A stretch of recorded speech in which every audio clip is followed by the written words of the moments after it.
জাহান্নামে কেন অনেক নারী থাকবে জানেন? কারণ তারা শুধু নিজেরা অপরাধ করে না, হাজারো মুমিন মানুষের নূর তারা কেড়ে নেয়। দ্যাট ইজ ওয়াই তারা জাহান্নামে বেশি থাকে।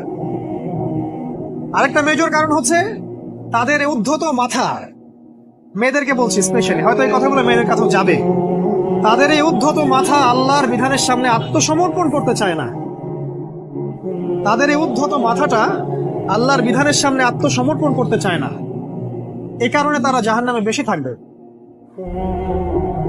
যে কোনো বিধান আল্লাহ তাদের সামনে বলেন, সব মেয়ের কথা বলছি না, ম্যাক্সিমাম বিভিন্ন যুক্তি তারা দিবে। সামি'না ওয়া আতা'না এই পর্যায়ের না, যুক্তি দিবে। পর্দা করলে কি এখন কেমন করে চাকরি করব, পর্দা করলে কেমন করে পড়াশোনা করা যায়, এখন তো যাইতেই হচ্ছে, কিছু তো করার নাই, বিভিন্ন যুক্তি, হাজারটা যুক্তি তারা দিবে। কে জানি তাদের ব্রেইনটাকে পুরো ওয়াশ করে ফেলছে। রাসূল সাল্লাল্লাহু আলাইহি ওয়াসাল্লাম বলেছেন, দাজ্জালের শেষ অনুসারী হবে এক শ্রেণীর নারী।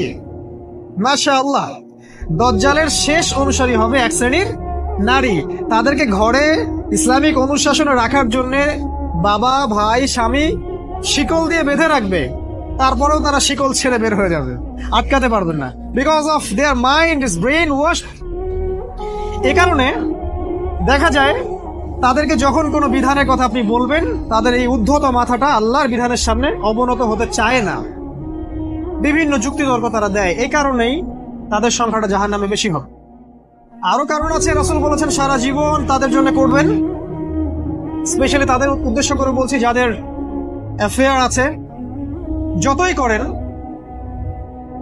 যত কিছুই করেন না কেন, আপনি যদি তাকে ভোগ বিলাস এবং পার্থিব সুখ শান্তি দিতে না পারেন, সে আপনাকে চিনবে না এক সময়।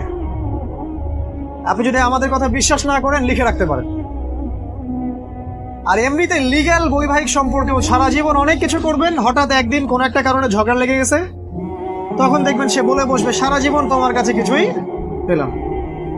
আমি নারীদেরকে ছোট করছি না, তাদের কিছু কিছু পয়েন্ট বলছি, এইসব কারণে তারা জাহান্নামে থাকবে। আমি একটু এই কথাটা না বললে জাস্টিস হবে না।